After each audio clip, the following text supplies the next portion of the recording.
భూలోకంలో ఉన్న వాళ్ళు స్నానం చేస్తారు. నేను మీకు ఇంత పూర్వం చెప్పాను, ఇది ట్రాన్సిట్ షెడ్ లాంటిది, రైల్వే ప్లాట్ఫామ్ లాంటిది. ఇటన్నా వెళ్ళిపోతారు, ఇటన్నా వెళ్ళిపోతారు తప్ప ఇటు అటు కూడా వెళ్ళనటువంటి వాళ్ళు ఎవరు ఉండరు కదా. ఎవరో వెనకటికి వెర్రివాడు రైల్వే స్టేషన్కి వెళ్ళి ఇటు నుంచి అటు పోయే రైలు ఏమైనా ఉందా అండి, ఒక గంటలో ఉన్నాయి. ఏం లేదు, ఒక గంట వరకు. పోనీ అట్నుంచి ఇటు పోయే రైలు ఉందా, ఒక గంటలో ఉన్నాయి. ఇటు నుంచి ఇటన్నా పోతారు, ఇటు నుంచి ఇటన్నా పోతారు. ఇటు పోయేందుకు గంటలో రైలు లేదా, ఇటు లేదా అన్నాడు. అంటే ఇటు లేదు అటు లేదు, అదేమిటి ఎటెడతావు నువ్వు అన్నాడు. ఎటు వెళ్ళని పట్టాలు దాడుతాను అన్నాడు. అటు అతి జాగ్రత్త. అలా భూలోకంలో ఉన్నటువంటి వాళ్ళు పుణ్యం చేసుకుని పైకన్నా వెళ్ళిపోవాలి, పాపం చేసుకుని కిందకన్నా వెళ్ళిపోవాలి పాతాళానికి.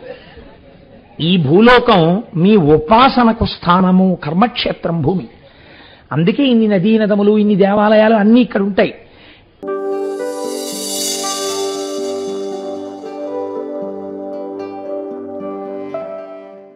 భగవంతుని యొక్క అనుగ్రహము, భగవంతుని యొక్క కారుణ్యము ఇంత వశుడైపోయేటట్టుగా ఉంటాయా? అసలు ఇలా కూడా భగవంతుడి యొక్క అనుగ్రహం ఉంటుందా? ఇంతగా భగవంతుడు లొంగిపోతాడా అని మనం ముక్కు మీద వేలు వేసుకుని వినవలసినటువంటి ఒక ఆశ్చర్యకరమైన సంఘటన రేపటి రోజున వివరణ చేస్తాను. ఎందుకు అలా అనవలసి వచ్చిందంటే, ఇప్పుడు నేను ఈశ్వరుడి కారుణ్యమునకు ఇదే గొప్పది అన్నాను. కాదు, అంతకన్నా గొప్పది ఇంకోటి ఉంది, అందుకని అది రేపు చెప్పవలసి వస్తుంది. కాబట్టి ఈశ్వర కారుణ్యమునకు హద్దు లేదని చూపించే వాటిలో గంగా అవతరణం ఒకటి. కానీ అది పరమ పవిత్రమైనటువంటి ఆఖ్యానం. మీరు రామాయణంలో విన్నారు, సగర చక్రవర్తి యొక్క కుమారులు ఉద్ధతితో ప్రవర్తించి కపిల మహర్షి తపస్సు చేసుకుంటున్నటువంటి ప్రదేశానికి వెళ్ళి తమ యాగాశ్వం అక్కడ కనపడింది అని, అక్కడ గుర్రం కనపడింది కాబట్టి ఆయనే దొంగ అని ఒక నిర్ణయానికి వచ్చేసి చేతికి దొరికిన కట్టెలు, కర్రలు మొదలైనవి పట్టుకుని ఆయన నింద చేస్తూ ఆయన మీదకి పరిగెత్తారు. మహాపురుష సంకల్పం ఒక్కటి చాలు నాశనం చేసేయడానికి. అది చాలా భయంకరంగా ఉంటుంది. ఆ కావ్యకంఠ గణపతి ముని నాసిక్లో తపస్సు చేసుకుంటున్నటువంటి సమయంలో ఆ ఆలయపు అర్చకుడు ఆయన మీద దొంగతనాన్ని అంటకట్టి ఆయన్ని కొట్టాడు. కొడితే ఆయన ఏం అనలేదు. ఆయన్ని తిట్టాడు, తిట్టరాని తిట్లు తిట్టాడు. ఆయన ఏం అనలేదు. జుత్తు పట్టుకుని ఈడ్చుకొచ్చాడు గుళ్ళోంచి బయటికి, తపస్సు చేసుకుంటున్న వారిని ఈడ్చుకొచ్చి 10 మంది మధ్యలో పారేసి కొట్టి, వీడే ఈ దొంగతనం చేశాడు, ఆలయంలో ఉన్న సొత్తు ఎత్తుకుపోయాడు నిన్న రాత్రి అని ఆయన మీద ఫిర్యాదు పెట్టాడు. ఈలోగా పోలీసులు ఆ సొత్తుని అమ్ముతున్న అసలు దొంగని పట్టుకుని తీసుకొచ్చి గుళ్ళో ఆ సామాన్ ఇచ్చేశారు. ఇంతసేపు నిగ్రహం పెట్టినటువంటి కావ్యకంఠ గణపతి ముని పూర్వం ఆయన్ని ఆ నాసిక్ పట్టణంలోనే చాలా మర్యాదతో గౌరవించినటువంటి ఒక ఉన్నత కుటుంబీకుడు వచ్చి, మిమ్మల్ని అంత కొడుతుంటే కనీసం నేను చెయ్యలేదు దొంగతనం ఎందుకనలేదు అన్నారు. అంటే ఆయన అన్నారు, ఇంత పనికిమాలిన మాటలు నన్ను అంటూ నిందారోపణ చేశాడు కనుక కొద్ది కాలములోనే ఈ నాసిక్ పట్టణమునందు గొప్ప గొప్ప ప్రకృతి వైపరీత్యములు పుట్టుగాక అని శాపవచనం విడిచిపెట్టారు. నిజంగా అలా జరిగిందండి. నాసిక్లో ఒకప్పుడు భయంకరమైనటువంటి భూకంపం వచ్చేసింది. కాబట్టి మహాత్ముల యొక్క శక్తి ఎక్కడుంటుంది అంటే, వాళ్ళకి ఇంకా ధనస్సు, బాణాలు ఇవన్నీ వాళ్ళకి అక్కర్లేదు. వాళ్ళ నోటి వాక్కే శక్తి. అది పిడుగు కన్నా ప్రమాదకరం. ఒక్క వాక్యాన్ని విడిచిపెట్టేశారనుకోండి అంతే, ఇంకా అలా ఉండిపోతుంది. మీకు నేను ఒక ఉదాహరణ చూపిస్తాను. జగద్గురువులై ఆర్షధర్మ ప్రతిష్టాపన చేసి వేద విరుద్ధమైన వాదనలను ఖండించి అద్వైత తత్వాన్ని బోధ చేసి మన లోకానికంతటికీ కూడా ఇంత భక్తి సామాగ్రిని పంచిపెట్టినటువంటి శంకర భగవత్పాదులు కేరళలో వాళ్ళ అమ్మగారు శరీరం విడిచినప్పుడు జరిగినటువంటి ఒక దారుణమైన సంఘటన చేత కోపమును చెంది శంకరాచార్యులు వారు కోపాన్ని పొందిన సందర్భం ఇంకోట్లేదు. తాను పుట్టినటువంటి ప్రదేశంలో, అటువంటి కేరళ రాష్ట్రంలో సనాతన ధర్మమును ప్రబోధము చేసేటటువంటి పీఠము ఉండకుండుగాక అని శాపం ఇచ్చారు. వారు పుట్టిన దేశంలో కేరళలో పీఠం లేదు, కర్ణాటకలో శారదాపీఠం ఉంది. మీరు చూడండి, మహాత్ముల మాటలు ఉత్తినేపోవు. కనుక కపిల మహర్షి కళ్ళు తెరిచి చూశారు, ఏమిటి కేకలేమిటి అల్లరేమిటని. మీదకొచ్చి పడుతున్నారు సగరులు. వెంటనే ఆయన కోపాన్ని పొంది ఒక్కసారి చూసి హుం అన్నారు. అంతే, వారిలోంచి పుట్టినటువంటి కోపము అగ్నిహోత్రంగా మారింది. ఎక్కడ ఉన్న వాళ్ళు అక్కడే 60,000 మంది బూది కుప్పలై పడిపోయారు. అంశుమంతుడు చూశాడు. చూసి వాళ్ళకి జలతర్పణ చేద్దామని గబగబా వెళ్ళి నీళ్లు పట్టుకొస్తున్నాడు. పట్టుకొస్తుంటే గరుత్మంతుడు అన్నాడు, ఇలా మహాత్ముల యొక్క క్రోధాగ్ని చేత ఎవరు మరణిస్తారో వాళ్ళని ఉద్ధరించడానికి సామాన్యమైనటువంటి జలములకు అధికారము లేదు. ఈ నీటిని విడిచిపెడితే, సామాన్యంగా ప్రాణాన్ని విడిచిపెట్టిన వాడైతే జలతర్పణ అందుతుంది వాడికి. కానీ వీళ్ళు ఒక మహాత్ముని యొక్క క్రోధాగ్ని చేత మరణించారు కాబట్టి వీళ్ళకి నువ్విచ్చే జలతర్పణలో అందవు. వీళ్ళు ఊర్ధ్వలోకాల్ని పొందరు. వీళ్ళు ఇలాగే ఉగ్రత్వమును పొంది తిరుగుతూ ఉంటారు. వీళ్ళ భస్మరాసులు తడవాలంటే ఆకాశము నుండి గంగ భూమి మీదకి ప్రవహించాలి. ఎక్కడ పడున్నారు వీళ్ళు? పాతాళలోకంలో పడున్నారు. ఎక్కడి స్వర్గలోకం, ఎక్కడి పాతాళలోకం? పాతాళానికి గంగ ప్రవహించాలి. ప్రవహించి వచ్చి ఈ బూది కుప్పల మించి ప్రవహించాలి. ప్రవహిస్తే అప్పుడు వీళ్ళకి జలతర్పణలైనట్లుగా భావింపబడి వీళ్ళ దాహం తీరి, వ్యగ్రత తీరి వీళ్ళు ఉన్నత లోకాల్ని పొందుతారు. కాబట్టి నువ్వు ఈ నీటితో జలతర్పణ చెయ్యకు అన్నాడు. దీనికోసం బెంగ పెట్టుకున్నారండి ఇక్ష్వాకు వంశంలో. నాకు తెలిసి ఇక్ష్వాకు వంశంలో ధరింపచేసేవాడు లేక కొన్ని తరాల పాటు అలా పడిపోయినటువంటి సందర్భం ఏదైనా ఉంటే ఒక్క సగర చక్రవర్తి బిడ్డల వల్లే ఉంది. ఇలా పడిపోయి ఉండిపోతే తర్వాత దిలీపుడు వెళ్ళిపోయాడు, సగరుడు వెళ్ళిపోయాడు చాలా కష్టపడి ప్రయత్నం చేసి, అంశుమంతుడు వెళ్ళిపోయాడు, దిలీపుడు వెళ్ళిపోయాడు, భగీరథుడు వచ్చేశాడు. వీళ్ళు అలాగే ఉన్నారు. వీళ్ళకి జలతర్పణలు లేవు, వీళ్ళకి పితృకార్యాలు లేవు, వీళ్ళు ఉద్ధరింపబడే మార్గం లేదు. అలా పడిపోయి ఉన్నప్పుడు భగీరథ ప్రయత్నము అని మనకు ఒక మాట వచ్చింది. ఆ భగీరథ ప్రయత్నం ఎక్కడ ప్రారంభమైంది అంటే, సాధారణంగా లోకంలో ఒక మాట ఉంటుంది, అసంభవము, ఇది జరగదు. అసంభవములు ఎప్పుడు సంభవములవుతాయి? పట్టుదల కలిగినటువంటి వాడి సంకల్ప బలం చేత, వాడికున్న పరమేశ్వర భక్తి చేత అసంభవములు సంభవములే అవుతాయి. కాబట్టి ఇప్పుడు ఆయన తపస్సు చేయడానికి బయలుదేరాడు. తపస్సు చేయడానికి బయలుదేరినటువంటి వాడు ఎక్కడ పరిపాలన చేస్తున్నాడండి? అయోధ్యలో పరిపాలన చేస్తున్నాడు. అయోధ్యకి దగ్గరలో ఎన్ని గొప్ప గొప్ప పట్టణాలు ఉన్నాయి. కాశీ మొదలైన పట్టణాలన్నీ ఉత్తర భారతదేశంలో ఉన్నాయి.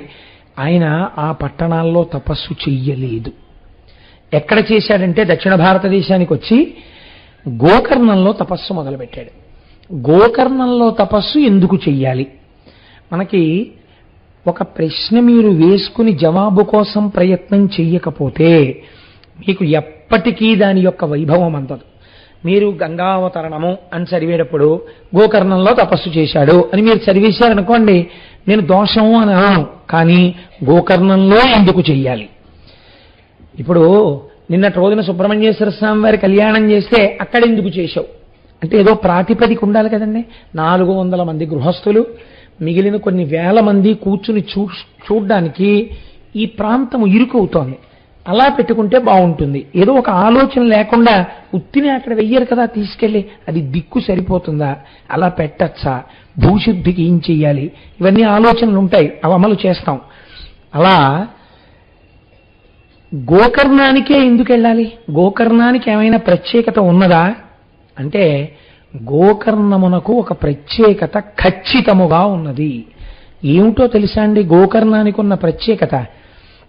మీరు తెలిసి చేసినా తెలియక చేసినా పాపభూయిష్టమైనటువంటి జీవితాన్ని గడుపుతున్నవాడు ఒక్కసారి శివనామోచ్చారణం చేస్తే వాణ్ణి గోకర్ణంలో పూజ చేసేటట్టుగా పుట్టిస్తారు. ఇప్పుడు మీకు ఇందులో ఏమర్థమైంది? గోకర్ణంలో పూజ చేయడం అంటే, గోకర్ణంలో శివలింగం మీద ఓ చుక్క నీళ్లు పోయడం అంటే, గోకర్ణంలో శివలింగం మీద ఒక్క మారేడు దళం వెయ్యడం అంటే, దానికి గత జన్మలలో పూర్వపుణ్య బలము ఉన్నవాడు తప్ప గోకర్ణ క్షేత్రమునకు వెళ్ళలేడు. వెళ్ళి శివలింగారాధనము చేయలేడు. ఎందుకు చేయలేడు?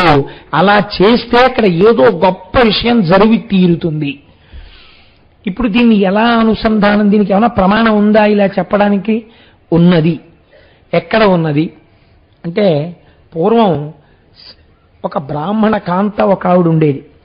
ఆవిడ చాలా గొప్ప తల్లి. ఆవిడ పేరు సౌమిని.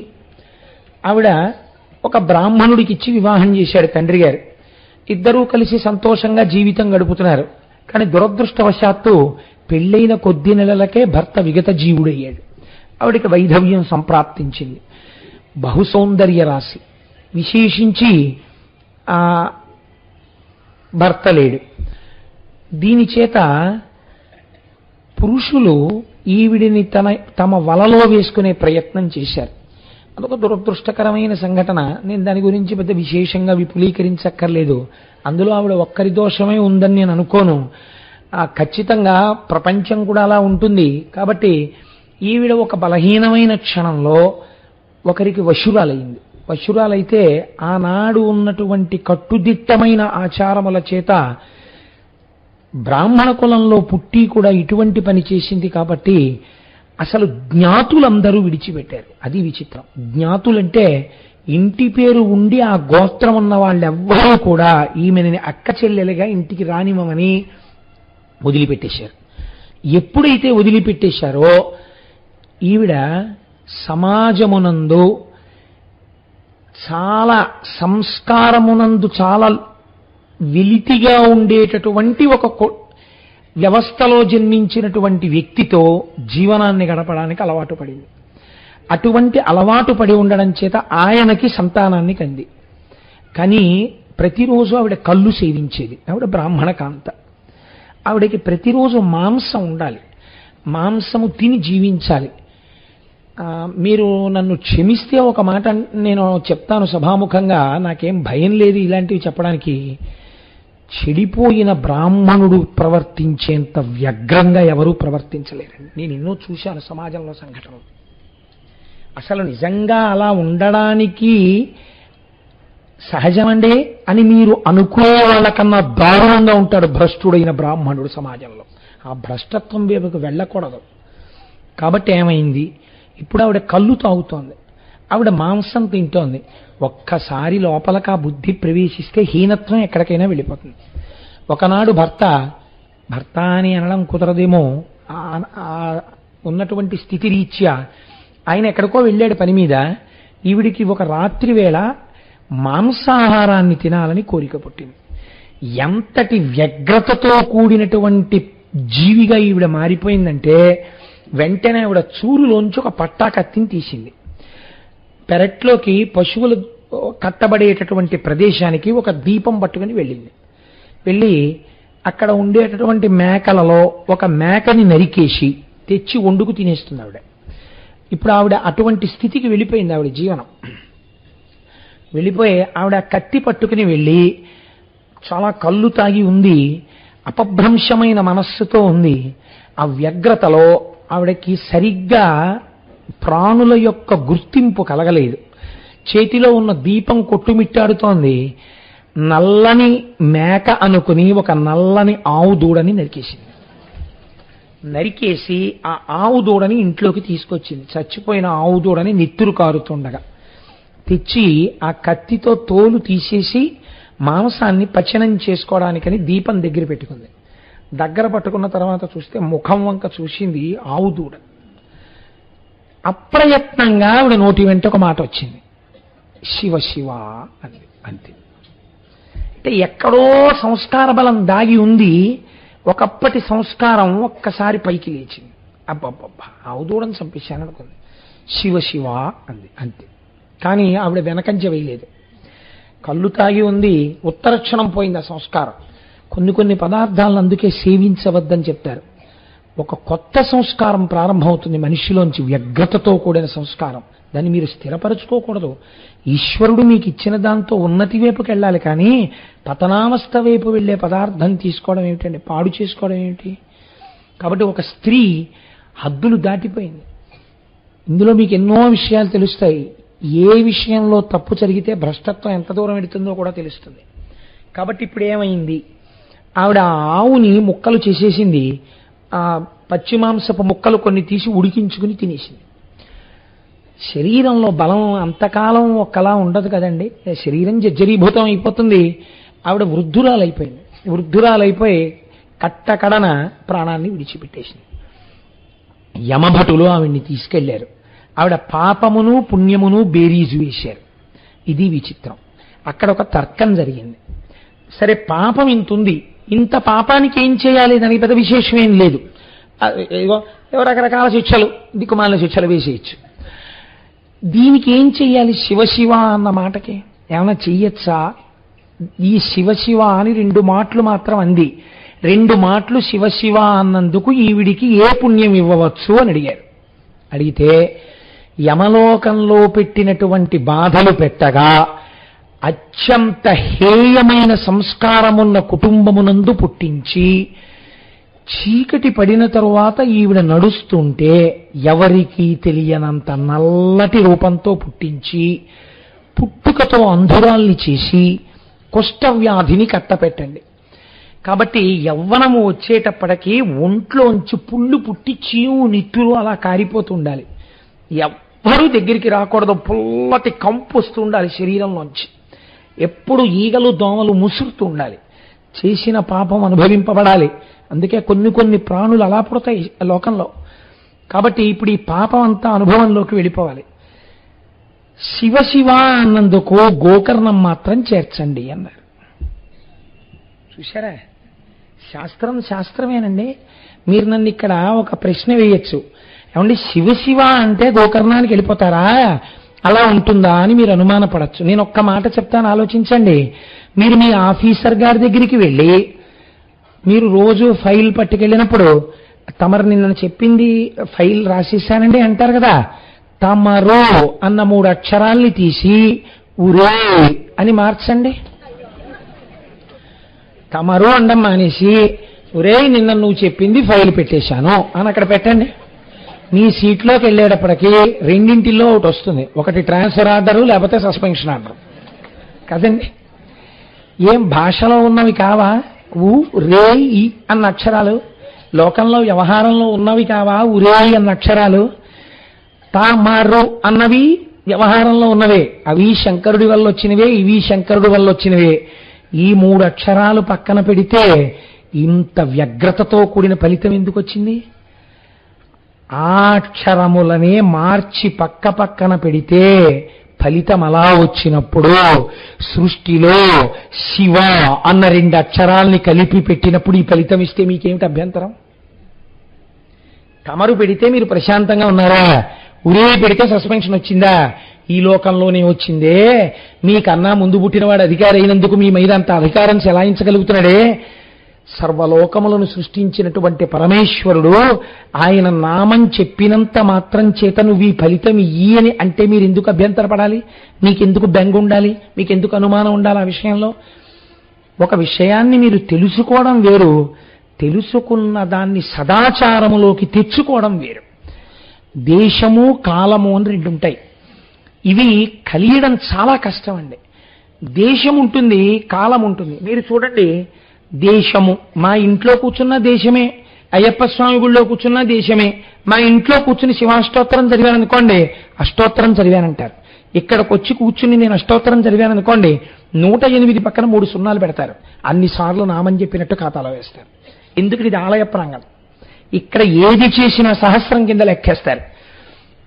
అలాగే స్వయంభూయంగా ఉందనుకోండి, అక్కడికెళ్ళి ఏది చేసినా అనంతం, దాన్ని మీరు లెక్క పెట్టలేరు ఇంకా శక్తిని. కాబట్టి దేశము కాలము కనుకనే మనం ఏం చేస్తున్నాం, రేపు మహాశివరాత్రి నాడు కేవలం పూజ చేయడం కాదు, పూజ చేసి అందరికీ ఒక 30 నిమిషాలు సమయం ఇచ్చి, ఇదే కదండి మనకంటూ ఏదైనా మిగిలితే ఇదొక్కటే మనకి మిగిలేది. మహాశివరాత్రి నాడు ఆలయ ప్రాంగణంలో పూజాంతర్గతంగా మౌనం వహించి శివనామం 2 పేజీలు రాయండి, 3 పేజీలు రాయండి, మీరు ఏ గతుల్ని పొందుతారు? కనుక అందరం శివకోటి పుస్తకాలు తెచ్చుకుని ఆ రోజున ఒక 30 నిమిషాల సేపు శివనామములను రాస్తాం. ఇది మనం జీవితంలో చెయ్యవలసిన పనులివి. కాబట్టి ఇప్పుడు ఆవిడ్ని ఎక్కడికి తీసుకెళ్లి పుట్టించారు.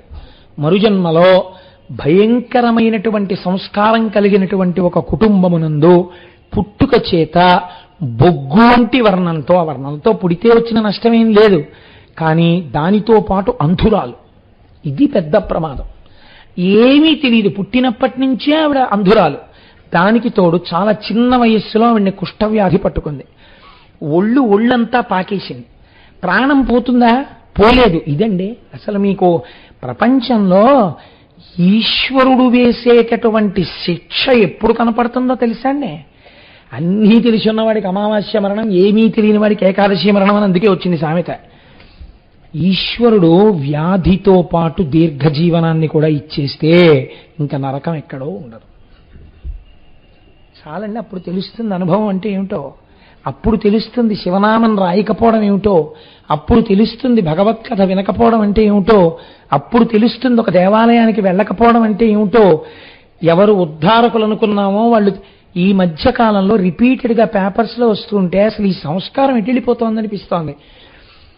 ఇంకా ఈవిడ ఎక్కువ కాలం బతకదని హాస్పిటల్లో డిశ్చార్జ్ చేసేస్తే, నేను ఒక వారం క్రితం పేపర్లో చదివాను, తీసుకొచ్చి ఆవిడికి అంత్యేష్టి సంస్కారం చేసేశారు. తీసుకొచ్చి ఆవిడ్ని పాతి పెట్టేయడానికి గొయ్యి తవ్వేసి ఆవిడ్ని అందులో పెట్టేసి పూర్తి చేయపోయారు. ఒక పేపర్లో వచ్చిందండి, నేను అబద్ధం ఆడలేదు. పూర్తి చేయబోతుంటే పక్కన ఇంకో శవాన్ని పాతి పెట్టడానికి వచ్చిన వాళ్ళు చూశారు. చూసి అదేమిటాడు మూలుగుతోంది, కొంచెం ఊపిరుంది, అదేమిటి పాతి పెట్టేస్తున్నారన్నారు. హాస్పిటల్ వాళ్ళు ఇంకొండదు, తీసుకెళ్ళిపోమన్నారండి. మాకు 2 గదులు, ఇల్లు లేదు, తీసుకెళ్ళి ఎక్కడ పెట్టుకోవడం కుదరదు, ఎలాగో చచ్చిపోతుంది కదా. ఇప్పుడు ఆవిడకి ఏం తెలిసి ఏమిటి, ఎలాగో స్పృహ తప్పిపోయింది, ఓ మాట్లాడదు, ఓ తాగదు, ఎందుకు అందుకని చేసేద్దామని చేసేస్తున్నామండి, ఈ గొడవ మేము పడలేమన్నారు. అంటే వాళ్ళు హడిలిపోయి పక్క వాళ్ళు ఇంత హేయమైన పని ఏమిటని ఆవిడ్ని రక్షించి తీసుకెళ్ళమంటే, అప్పుడు వాళ్ళ ఇంటికి అక్కడ ఉన్న వాళ్ళందరూ కలిసి డబ్బు పోగు చేశారండి. పోగు చేసి ఆవిడికి ఇచ్చారు. ఇచ్చి అమ్మ మీ ఇంటికి తీసుకెళ్ళండి, చచ్చిపోయే వరకు ఉంచుకోండి అంటే చచ్చిపోయాక తీసుకొచ్చి సమాధి చేశారు. ఏ విషయం అనుకోండి. బట్ ఎటు వెళ్ళిపోతోంది సమాజం మీరు ఆలోచించండి. ఏమిటి ఇది ఇవాళ ఉన్నట్టు ఉంటుంది అనుకుంటున్నారా? నేను మొన్న పేపర్లో చదివి ఆశ్చర్యపోయాను. ఈ తూర్పుగోదావరి జిల్లాలో కచేరీలు చేస్తే ఒక మహాతల్లి వెంట సంగీత విద్వాంసులు పరిగెడుతుండేవారట. ఎన్ని సభలలో ఆవిడ సన్మానాలు పొందారోట. మంత్రులు, ఐఏఎస్లు, ఐపీఎస్లు ఆవిడ కచేరీలు పెట్టించేవారట. అంత సంపన్నురాలు, అంతటి సంగీత విదుషీమని, ఎంఏ ఇంగ్లీష్ చదువుకున్నారట. ఆవిడ ఇవాల్టి రోజున హైదరాబాద్లో, నేను ఆ వెన్యూ మర్చిపోయాను, మీకు గుర్తుందమ్మా, చిక్కడపల్లిలో ఆవిడ ఒక రాత్రి వేళ తన పవిట కొంగు పరుచుకుని ఆవిడ పడుకుని ముష్టెత్తుకుని జీవిస్తోందట. ఆవిడ ఒక పెట్టుకుని ప్రెస్ వాళ్ళు ఇంటర్వ్యూ చేశారు ఆవిడ్ని, తెలుసా అండి? ఫారిన్ బేస్డ్ అసోసియేషన్స్ ఆవిడకి ఆశ్రయం ఇచ్చే. ఇవాళ పురాణాలు ఉత్తినే వచ్చాయని మీరు అనుకోకండి. పురాణ కథలు ఉత్తినే రాలేదు. మిమ్మల్ని మీ వెనకనున్నవన్నీ మీ సొమ్ముని చూసి ఉన్నవి. మీతో ఉండేది ఈశ్వరుడు ఒక్కడే. వాడొక్కడే మీకు రక్షకుడు. ఎవ్వరూ రక్షించలేని బలహీనమైన క్షణంలో మీకు రక్షణ ప్రసరిస్తే వాడి వల్లే. నేను పరమ ధైర్యంతో పునః నాకు ఈశ్వరుడిచ్చిన అనుభవంతో నేను మీకు ఈ మాట చెప్తున్నాను. బాగా జ్ఞాపకం పెట్టుకున్నాను. కాబట్టి ఈశ్వరుడి యందు భక్తితో ఉండి తీరవలే.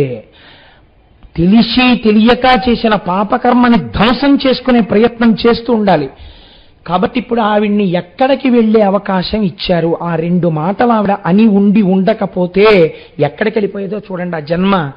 ఇప్పుడు శివ శివ అని ఆవుదూడని చంపింది. ఇప్పుడు ఆవిడ్ని గోకర్ణం వెళ్లే ఏర్పాటిచ్చారు. ఎలా వెడుతుంది గోకర్ణం? అందరూ వదిలిపెట్టేశారు. అసలే అంధురాలు, కుష్ఠరోగి, వదిలిపెట్టేస్తే ఆవిడ అలా నిలబడితే ముష్టి వేయడానికి దగ్గరికి వెళ్ళడానికి భయపడేవారు. ఒళ్ళంతా పుళ్ళు, చీము, నెత్తురు, పురుగులు కారుతూ ఉండేవి ఒంట్లోంచి. ఒకసారి వ్యాధి సంక్రమించాక పాప ఫలితంగా పాపం చేసేయడం తేలికండి. అనుభవంలోకి వ్యాధి రూపంగానో ఇంకో రూపంగానో వచ్చాక ఎవడు పంచుకునేవాడు? ఎవడో పంచుకోడు. ఎవడు చేశాడో వాడు అనుభవించవలసిందే. కాబట్టి ఏమైంది? ఇప్పుడు ఆవిడ ఏడుస్తూ ఎవరైనా అన్నం పెట్టేవాళ్ళు ఉన్నారా అని ఏడుస్తోంది. ఆ సమయంలో మహాశివరాత్రి నాడు గోకర్ణ క్షేత్రాన్ని చేరుకుని పూజ చేసుకోవాలని పాదయాత్రగా వెళ్ళిపోతున్నారు కొంతమంది. మేము మొన్న దక్షారామం వెళ్ళిపోయినట్టు. నాకు ఆ పాదయాత్రలు అంటే అదో సంతోషం. పూర్వం ఒక్కడనే వెళ్ళిపోయేవాడిని, ఈ మధ్య చాలా మందితో కలిసి వెళ్తున్నాను, అంతే తేడా. కాబట్టి వెనక చాలా మంది కలిసి పాదయాత్ర చేస్తున్నారు. అప్పుడు వాహనాలు లేవు కదండి, అందుకని అందరూ వెళ్ళేటప్పుడు ఉత్తినే ఈ ఊరేమిటండి ఆ ఊరేమిటండి, లేకపోతే వెళుతూ కూడా మళ్ళీ ఆఫీస్ గురించో వెళుతూ కూడా మళ్ళీ ఏదో దిక్కుమాల సబ్జెక్టో ఎత్తుకోకూడదు. భగవత్ సంబంధంగా మాట్లాడుకుంటూ వెళ్ళాలి చక్కగానే. కాబట్టి వాళ్ళందరూ జై జయ శంకర హర హర శంకర అని నిన్న మీ అందరూ చూడండి సుబ్రహ్మణ్యం సుబ్రహ్మణ్యం షణ్ముఖనాథ సుబ్రహ్మణ్యం అంటూ వెళ్ళారు. అలా వాళ్ళు చక్కగా నామం చేసుకుంటూ వెళ్ళిపోతున్నారు. వెళ్ళిపోతుంటే ఈవిడేం చేసింది, ఇక్కడ ఉంటే ఎలాగో పెట్టేవాళ్ళు లేడు, వీళ్ళందరూ వెళ్తున్నారు కదా బాటసారులు కనుక వెళ్ళేటప్పుడు వీళ్ళు అన్నాలు కట్టుకుని వెడతారు. ఈ నామం వినపడుతుంటే మనం కూడా అలా అంటూ వీళ్ళ వెనకాల వెళ్ళిపోతే వీళ్ళు భక్తి తత్పరులు కాబట్టి నన్ను తోసేయరు, చీ అని విసిరేయరు. కాబట్టి వీళ్ళ వెనకాల వెళ్ళిపోతాం. నామం ఆగిపోతుంది, కళ్ళు కనపడవు కదా ఆవిడికి, ఆగిపోతే వీళ్ళు ఆగారని గుర్తు, నేను ఆగుతాను. మళ్ళీ వీళ్ళు కదిలితే నామం చెప్తారు, వీళ్ళతో పెడతాను. వీళ్ళు ఎందుకు ఆగుతారు, అన్నమో ఏదో తింటారు. ఇంతమంది భాగవతులు కాబట్టి ఇంత హీన రూపంతో ఉన్న నన్ను వదలరు, కొంచెం పెడతారు. ఇంతే ఆవిడ ప్రేమ. ఆవిడికి గోకర్ణం పెడదామని తెలియదు, వాళ్ళు గోకర్ణం పెడుతున్నారని తెలియదు, కాబట్టి వెంటబడింది. ఏదో పెడుతున్నారు. చిట్ట చివరికి మహాశివరాత్రి నాడు వీళ్ళందరూ గోకర్ణం వెళ్ళిపోయారు. అప్పటి వరకు అంటూ పెడతారు కానండి, గోకర్ణం వెళ్ళిపోయిన తర్వాత ఎందుకు పెడతారు? ఎవరి మానాన వాళ్ళ ఆలయంలోకి వెళ్ళిపోయారు, ఎవరి మానాన వాళ్ళు అభిషేకానికి వెళ్ళిపోయారు. వెళ్ళిపోతే ఈవిడ అక్కడ కూర్చుని ఏడుస్తోంది, మళ్ళీ అన్నం పెట్టేవాళ్ళు లేడు. అపారమైన ఆకలి, ఆ ఆకలితో చెయ్యి చాపి అన్నమో రామచంద్ర అని ఏడుస్తోంది. ఎవరైనా ఏమైనా పెడతారేమో అని. అది మహాశివరాత్రి. మహాశివరాత్రి నాడు ఎవరు ఏవి పట్టుకెడుతున్నా ఈశ్వరార్చనకు పట్టుకెడతారు కానీ తము తినడానికి లోపలికేం పట్టుకెళ్ళరు కదా. కాబట్టి ఇప్పుడు ఒక ఆయన వెళ్ళిపోతూ వెళ్ళిపోతూ చాలా జాలేసింది చూస్తే. ఆయన బుట్ట నిండా మారేడు పత్రు ఉంది, దానికి కోటిలింగాల క్షేత్రం అని పేరు. ఎటు చూసిన శివలింగాలేట గోకర్ణంలో ఒకప్పుడు కృతయుగం నుంచి ఉంది ఆ క్షేత్రం. కాబట్టి ఆవిడ చేతిలో పోన్లే ఇంత హీనమైన స్థితిలో ఉంది, ఇంత హీనమైన స్థితిలో ఉంది కాబట్టి కనీసంలో కనీసం ఈ మారేడు పత్రితో పోని పూజ చేసుకుంటుందేమో, ఏదో శివలింగం మీద వేస్తుందేమో, ఈ పాపం ఇక్కడితో ఈవిడిది అంతరించిపోతుంది అని పాపం ఆయన ఆ కోణంలో ఆలోచించి ఆవిడ చేతిలో లేత బిల్వదళాలు 2-3 పెట్టాడు. పెడితే చేతిలో ఏదో పడింది. ఇప్పుడు ఈవిడ ఆర్తి ఏమిటి, తినాలి. ఈవిడేం చేసింది, తిందామని ఆకులు తెలుస్తున్నాయి చేతికి. ఏం ఆకులు ఇవి, పచనం చేయబడి లేవు అని అని వాసన చూసింది. మారేడు దళాలు. ఆవిడికి ఎక్కడ లేని కోపం వచ్చింది. మారేడు దళం తినడానికి పనికిరాదు కదండి. మారేడు దళాలు పెట్టాడు, దిక్కుమాలినాడు. ఇందుకీ మారేడు దళాలు ఎవడకు కావాలి, నేనేం పూజ చేస్తానేంటే ఇందుకీ నాకు అని కోపం ఎంత వచ్చిందో. కోపం వచ్చినప్పుడే శరీరంలో ఆవేశం ఎక్కువ ఉంటుంది, ఆయాసంలో. అందుకని విసిరి కొట్టింది. విసిరి కొడితే అన్ని శివలింగాలే. ఆ చేతిలో ఉన్న 3 మారేడు దళాలు వెళ్ళి మహాశివరాత్రి నాడు గోకర్ణ శివలింగం మీద పడ్డాయి. తెలిసి విసిరిందా తెలియక విసిరిందా ఈశ్వరుడికి అనవసరం. పడ్డాయా లేదా మహాశివరాత్రి నాడు? కడుపుకి ఏమైనా తిందా, తినలేదు. కళ్ళుండొచ్చిందా, కళ్ళు లేక వచ్చింది. అన్నం కోసం వచ్చిందా, ఎందుకు వచ్చింది, ఈశ్వరుడికి అనవసరం. చేరింది, తన క్షేత్రం చేరింది. వచ్చింది మహాశివరాత్రి నాడే అన్నం లేకుండా ఉండిపోయింది. మారేడు దళాలని కోపంతో విసిరిందా, ఇంకోలా విసిరిందా, తన మీదకి మారేడు దళాలు వేసింది. ఆ రాత్రంతా ఏడ్చింది. ఎవ్వరూ దగ్గరికి వెళ్ళలేదు. మరునాడు ఉదయం ఇక్కడేం దొరకట్లేదని తడువుకుంటూ వెళ్ళబోతూ ప్రాణాలు నిలబడక ఆ రోజు రాత్రంతా ఆహారం కోసమని చెప్పి అరుస్తూ జాగరణ చేసి ఆ 3 మారేడు దళాలు వేసిన తర్వాత నీటి చుక్క ముట్టుకోకుండా ఆ గుడి ప్రాంగణమును దాటుతూ అక్కడే పడి శరీరాన్ని వదిలిపెట్టేసింది. ఆవిడికి ఈశ్వరుడు మోక్షం ఇచ్చేశాడు. ఎందుకు ఇచ్చేశాడు అంటే గోకర్ణ క్షేత్రమునందు పూజ అంత గొప్పది. ఒక్కొక్క క్షేత్రమునందు ఒక్కొక్క పూజ ఉంటుందండి. ఎందుకని అంటే గోకర్ణమునందున్నటువంటి ఈశ్వరుడి పేరు మహాబలేశ్వరుడు. మహాబలం అంటే ఏమిటండి? బలం అంటే సాధారణంగా శరీరానికి ఉన్న బలాన్ని బలం అంటాం. చాలా బలవంతుడండి అంటాం. ఆయనదేం బలం? మహాబలం. ఎటువంటి మహాబలం? ఆయన చాలా బలవంతుడు అనుకోండి, మీరు ఓ పని చేయలేరు. ఆయన ఏదైనా పని చేశాడు అనుకోండి, మీరు వెళ్ళి ఆయన్ని అడిగారు అనుకోండి, ఏంటంటే అలా చేశారు అని, లాగి లంపగా కొడతాడు, నీకు ఎందుకు అంటాడు. కాబట్టి మహాబలం వాడి దగ్గరికి వెళ్ళి మీరు ఇలా ఎందుకు చేశారని మీరు అడగలేరు కదండి. అసలు ముందు చాలా బలవంతుడు అనేటప్పటికీ రాక్షసుల దగ్గరికి ఎవడో ఎందుకు వెళ్ళలేదు, దేవతలు కూడా ఎందుకు ఊడిగం చేశారు ఆ బలం చూసే. ఈయనెవరు? మహాబలేశ్వరుడు, మహాబలమున్నటువంటి ఈశ్వరుడు, జగన్నియామకుడు. కాబట్టి ఇప్పుడు ఆయన ఏం చేస్తాడు? శివనామము చెప్పిన వాళ్ళని గోకర్ణం తీసుకెడతాడు. ఇప్పుడు గోకర్ణం తీసుకెళ్ళి గోకర్ణంలో పూజ చేస్తే అది తెలిసి చేశావా, తెలియక చేశావా, కోపంతో చేశావా, వ్యగ్రతతో చేశావా, హాస్యానికి చేశావా అనవసరం. చేసిన పూజని అడ్డుపెట్టి తను ఏదైనా ఇచ్చేస్తాడు. అలా ఇవ్వడంలో ఆయనని మీరు ఇలా ఈ మాత్రం దానికి ఎందుకు ఇచ్చావని మీరు అడగలేరు. ఎందుకు అడగలేరు? ఆయన సర్వజగన్నియామకుడు. అంత మంగళప్రదమైన క్షేత్రము గోకర్ణము. చంద్రశేఖర పరమాచార్య స్వామి వారి జీవితంలో నేను ఒకసారి చదివి ఆశ్చర్యపోయా. 104 జ్వరం వస్తే చంద్రశేఖర పరమాచార్య స్వామి వారు తలస్నానం చేసి పంచాక్షరి చేసుకుంటూ కూర్చునేవారు. నాకు ఒక అద్భుతమైన అవకాశం వచ్చింది కాబట్టి కార్యక్రమాలన్నీ రద్దయిపోయి నేను తపస్సు చేసుకుంటున్నాను అనేవారు. ఏమిటి తపస్సు అంటే 104 జ్వరం, పద్మాసనం వేసుకుని పంచాక్షరి. ఎందుకండి అలాగా అంటే అనేవారు, పూర్వకాలంలో పంచాగ్నిహోత్రముల మధ్య తపస్సు ఉంది, ఇప్పుడు లేదుగా. లోపల ఇంత తపించిపోతుంటే పంచాగ్నిహోత్రములు ఉన్నట్టేగా. జ్వరమన్నది తెలియకుండా అసలు జ్వరమన్న దాన్ని మర్చిపోయి అంతర్ముఖుడనైపోయి శివారాధన చేస్తే ఇప్పుడు నేను పంచాగ్నిహోత్ర తపస్సు చేసినట్టే. కాబట్టి ఈశ్వరుడు నాకు ఎంత గొప్ప వరం ఇచ్చాడు, 104 జ్వరం, కాబట్టి తపస్సు చేస్తాననేవాడు. మహాత్ముల యొక్క జీవన స్థితి అలా ఉంటుందండి. మనం అయితే దీపం ఇలా తిప్పాలా, ఇలా తిప్పాలా, దిక్కుమాలిన అనుమానాలు ఎప్పుడూ అవి.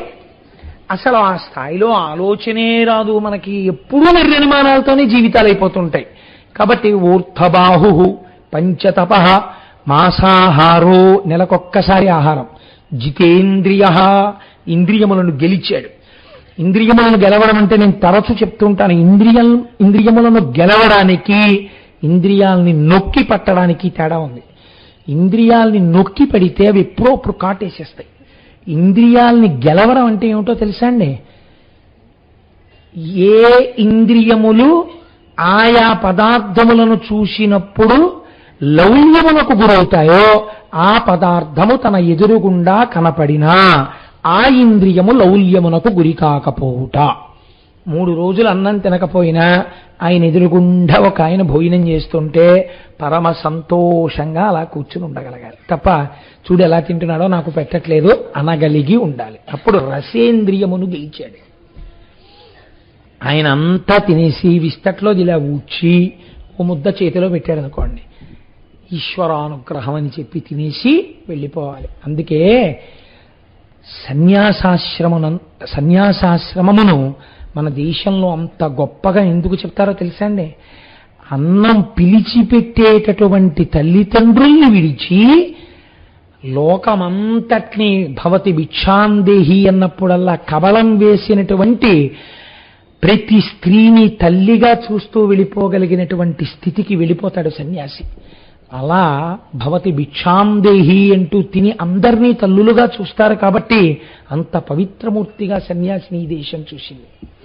కాబట్టి చూడండి, ఇప్పుడు మాసాహారో జితేంద్రియ తస్య వర్ష సహస్రాణి ఘోరే తపసి తిష్ఠితః. 1000 సంవత్సరములు తపస్సు చేశాడు. 1000 సంవత్సరాలంటే మరి 1000 ఏళ్ళు బతుకుతాడా అండి అని అడక్కండి. ఒక్కొక్క యుగంలో ఒక్కొక్క రకంగా ఉంటుంది జీవితం. ఒక్కొక్కసారి ఒక్కొక్క యుగంలో అస్థిగతం, ఎముకలు ఉన్నంత వరకు ప్రాణం ఉంటుంది. కాబట్టి త్రేతాయుగం కాబట్టి ఆ రోజుల్లో ఆ ఎముకలు ఉన్నంతకాలం వాళ్ళకేమి ఇబ్బంది లేదు. ఆయన 1000 వర్షములు తపస్సు చేశాడు. చతుర్ముఖ బ్రహ్మగారు ప్రత్యక్షమయ్యారు. ప్రత్యక్షమైన ఆయన నీకు ఏం కావాలని ఈ తపస్సు చేశావని అడిగారు.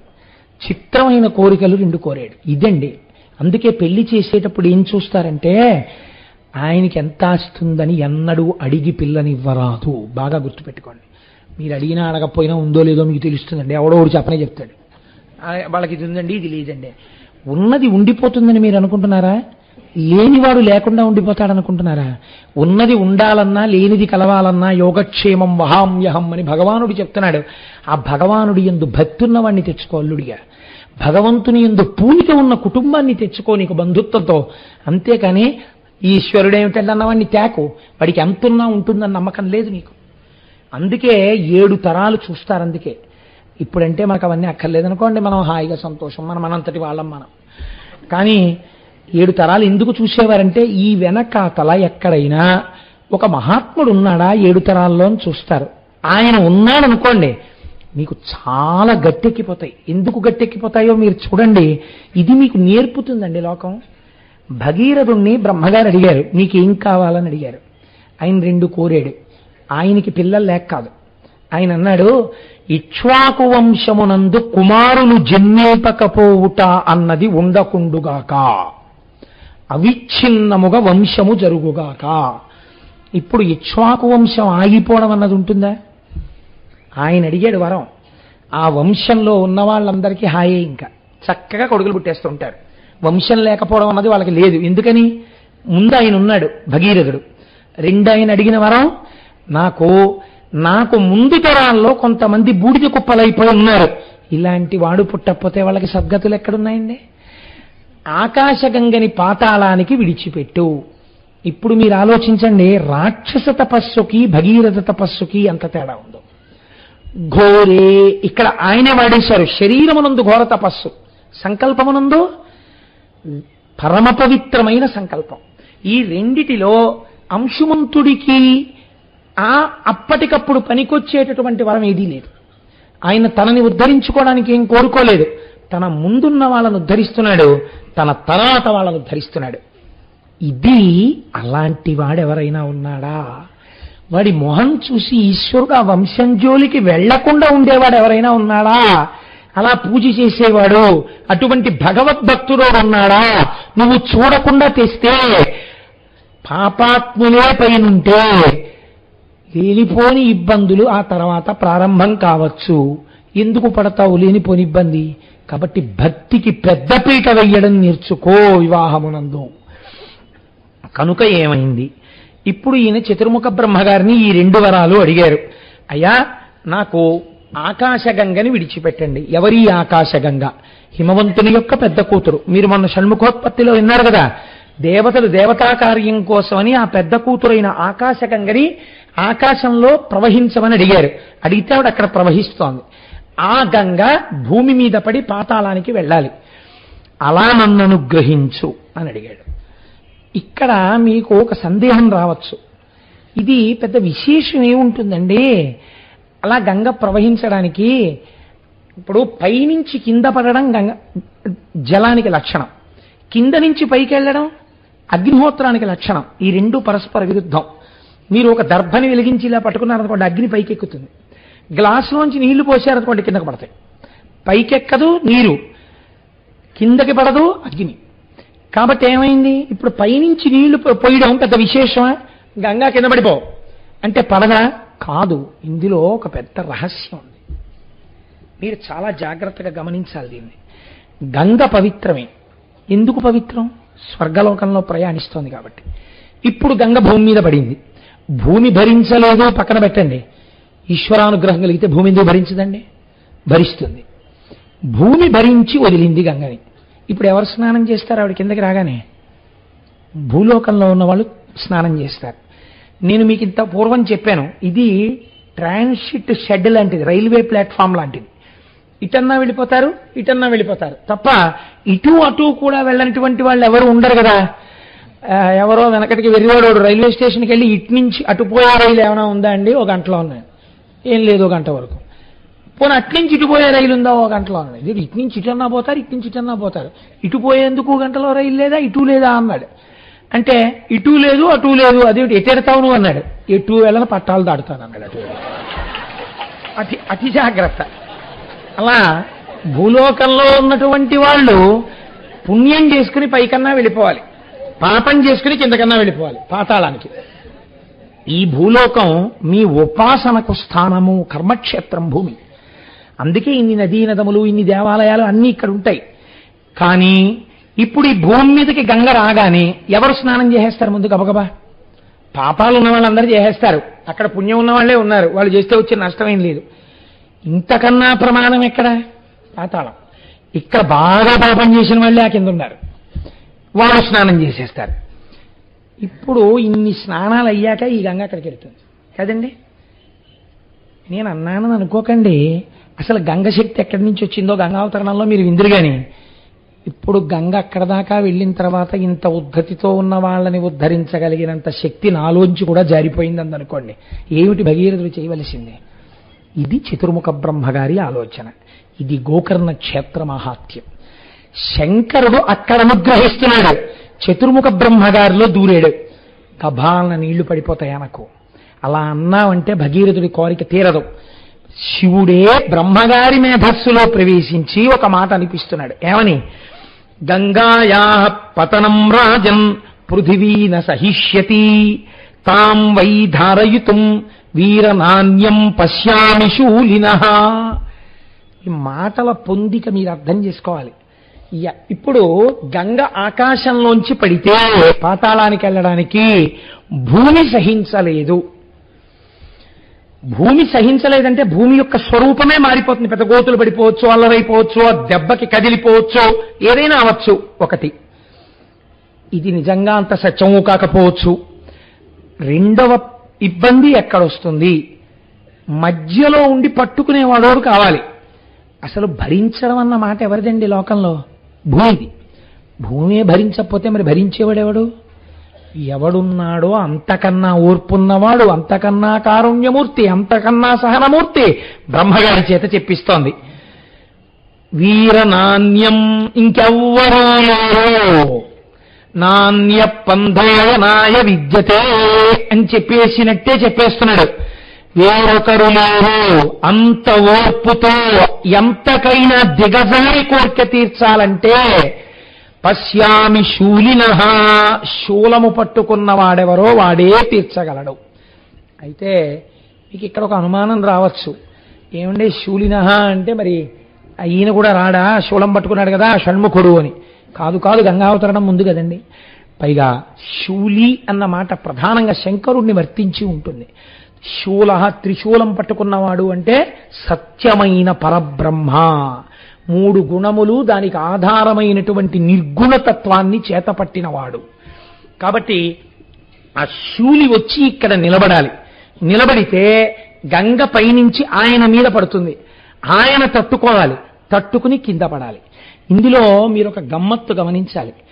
ఎప్పుడైనా మీరు కొండల మించి నీరు పడే దగ్గరికి వెళ్ళి స్నానం చేశారనుకోండి, మొట్టమొదట స్నానం చేసిన వాళ్ళు ఏం చేస్తారో తెలుసండి? తెలియక వెళ్ళి నీటిధార కింద తలపెడతారు. నీటిధార కింద తలపెడితే ఏమవుతుందో తెలుసా అండి? మీరు ఆ తర్వాత అక్కడి నుంచి ఏ గుళ్ళోకో ఎక్కడికో బయలుదేరతారు. బయలుదేరగానే తలలో దడ దడ దడ దడ దడ దడ దడ దడ దడ దడ శబ్దం, చెవుల్లోకి నీరు వెళ్ళిపోయి నిలబడిపోయి మాట వినపడకుండా ఇలా అంటున్న కొద్దీ తడి నీటితో కూడిన ముద్దలు బయటికి వస్తాయి. కొండమించి పడే నీటి కింద స్నానం చేసేటప్పుడు తల పెట్టరాదు, చేతులు ఇలా అడ్డు పెట్టుకుని తల పెట్టాలి, లేకపోతే ఆ ఉద్ధతిని తల తట్టుకోలేదు. కాబట్టి ఇప్పుడు శంకరుడు ఎలా పెట్టాలండి? ఇలా పెట్టాలి కదా. ఇలా పెడితే ఏమవుతుంది? అంజలి ఘటించినట్టు అవుతుంది. శిరస్యంజలి మాధాయ, పైనున్నది గొప్పది, నేను కింద వాడిని. కాబట్టి గంగ పడేటప్పుడు నేను కూడా ఇలా అంజలి ఘటించి పెట్టాలి. అంటే తను తట్టుకోలేడు కదా. మన స్నానానికి ఆయన పట్టడానికి ఎంత తేడా వస్తుందో చూడండి. కాబట్టి ఒక్క శూలి పట్టగలడు, త్రిశూలమును పట్టుకున్నవాడు పట్టగలడు. వాడు ఎక్కడున్నాడు? అక్కడే ఉన్నాడు, గోకర్ణంలో. కాబట్టి ఒకటో వరం అడిగావే, అది కూడా చాలా కష్టం అయ్యా. నువ్వు అడిగింది ఇవ్వడం అంత తేలిక కాదు. ఎందుకని? తర్వాత మహాపాపాలు చేసేవాళ్ళు పుడతారు. ఎలా ఇస్తాం వంశం? అయినా నువ్వు అడిగావు కాబట్టి ఇచ్చేశానన్నాడు. అంటే ఇప్పుడు ఏం చేయాలన్నమాట ఈశ్వరుడు? ఆ వంశంలో అటువంటి పాపమున్నవాడు పుట్టకుండా జాగ్రత్త పడుతూ ఉండాలి. ఉన్న దాన్ని తక్కువలో తీస్తూ ఉండాలి, తను తెలుసుకునేటట్టు చెయ్యాలి. దశరథుడి జీవితం అదే కదండి. మరి ఒకప్పుడు యవ్వనంలో శాపం వస్తే కొడుకుని తలుచుకుని చచ్చిపోతామన్నారు. యవ్వనానికి వృద్ధాప్యానికి ఎంత తేడా ఉంటుందో చూపిస్తుంది రామాయణం. ఆయన నవ్వుకున్నాడు. యవ్వనంలో ఉన్న దశరథుడు పెళ్ళవలేదు అంటే నాకు కొడుకులు ఉంటారనుకున్నాడు. నాకు గొడవలేదు, ఇంకా మా దిలీపుళ్ళని తిరగక్కర్లేదు అనుకున్నాడు. కానీ ఏమైంది, నిజంగా కొడుకుట్టాక ఆ కొడుకు పక్కన లేనప్పుడు చచ్చిపోవడం ఎంత కష్టమో తెలిస్తే వృద్ధాప్యంలో కౌసల్య శాపవాక్యం ఎంత గొప్పదో ఇప్పుడు నాకు అర్థం అవుతోందని ఏడుస్తుంటే అందరూ నిద్రపోతే ఒక్కడే ఏడ్చి రామా రామా అంటూ చచ్చిపోయాడు. ఇప్పుడు నాకు అర్థమైంది కౌసల్య అన్నాడు. మీరు విన్నారు కదా అయోధ్యకాండ. కనుక ఆయన ఒక వరం ఇచ్చేస్తాను, రెండోది కూడా ఇయ్యబడవచ్చు, పట్టుకునేవాడిని ఒకడిని చూసుకోవాలి, పేరు చెప్తాను, శూలినః, శంకరుణ్ణి తెచ్చుకో. ఇప్పుడు ఏమని అడగాలండి శంకరుణ్ణి? అయ్యా మీరేమనుకోకండి, తప్పుడు పనులన్నీ చేశారు మా వాళ్ళు కొంతమంది, గంగ పైనుంచి కింద పడుతుంది, భూమి పాడైపోతుంది, మీరు వచ్చి అలా కింద నించుంటే పైనుంచి వచ్చి గంగ మీ నెత్తి మీద పడుతుంది, మీరు భరిస్తూ ఉంటే అక్కడి నుంచి భూమి నుంచి పాతాళానికి ఎడుతుంది, మా వాళ్ళు ఉద్ధరింపబడతారు, మీరు అలా నించోండి అన్నారు అనుకోండి. ఎవడు ఒప్పుకుంటాడండి ఈ పనికి? మీకు ఏదైనా ప్రీతి ఉంటే ఓ పండెట్టండి, ఓ కాయెట్టండి, ఓ కోరుకోండి, నాకు ఇది కావాలని అడగండి, పోనిస్తాం. అంతేగాని మీరు నించోండి నీళ్ళు వచ్చేస్తాం మీ మీదంటే ఎవడు ఒప్పుకుంటాడు? ఒప్పుకోడు కదా ప్రపంచంలో ఎవడు. అయినా ఆయన ఏం చేశాడు అంటే మహానుభావుడు వెళ్ళి మళ్ళీ తపస్సు మొదలుపెట్టాడు శంకరుడు కోసం. ఇది భగీరథ ప్రయత్నం అంటే. ప్రీతస్తేహం నరశ్రేష్ఠ కరిష్యామి తవ ప్రియం శిరసాధారయిష్యామి శైలరాజసుతామహం. మీరు వాల్మీకి రామాయణాన్ని జాగ్రత్తగా చదవండి. బ్రహ్మగారిని వరం అడిగాడు ఎవరు? భగీరథుడు. శంకరుణ్ణి వరం అడిగినట్టు వాల్మీకి రామాయణమునందు లేదు. శంకరుణ్ణి అసలు అడగలేదు. అయా మీరు పట్టుకోండి గంగ పైనుంచి పట్టినప్పుడు అని భగీరథుడు శంకరుణ్ణి అడగలేదు. అడగకుండా ప్రత్యక్షం అవుతూనే శంకరుడు అన్నాడు, ప్రీతస్తేహం నరశ్రేష్ఠ, నువ్వు చేసిన తపస్సుకి చాలా ప్రీతి పొందాను. అడగడానికి మొహమాట పడతాడేమో, ఒకటికొకటి అడుగుతాడేమో, ఇంత చేసిన తపస్సు పాడవుతుంది. ఇది గోకర్ణం, మహాబలేశ్వరుడు. అడగకుండా అడగవలసింది ఇచ్చేస్తున్నాడు. ప్రీతస్తే, ఇవన్నీ వింటుంటే గోకర్ణం వెళ్ళాలనిపించట్లేదండి ఒకసారి. ప్రీతస్తేహం నరశ్రేష్ఠ కరిష్యామి తమాప్రియం, నీకు ప్రియమైనది చేసేస్తాను. ఏమిటది? మళ్ళీ అలా అంటే ఏమిటి చేస్తానంటున్నాడో, నేను అనుకుంటున్నాడో అనుకోవట్లేదో అని నువ్వేమీ అనుకోక్కర్లేదు. శిరసాధరయిష్యామి, తలంతా పెడతాను. సత్యం చెప్పేస్తున్నాడండి. కడుపు నిండా తింటాను అన్నట్టు జరగబోయేది చెప్పేస్తున్నాడు. త్రికాలజ్ఞుడు, ఆయనకి తెలియందేముంటుందండి. తల నిండా పడతాను, శిరసా, తల నిండా పడతా. గంగ అలాగే అడిగింది, తల నిండా అలాగే పట్టాడు. శిరసాధారయిష్యామి శైలరాజసుతామహం, ఆ పర్వతరాజ పుత్రి ఉందే గంగ, అలా పడతానులే పద అన్నాడు.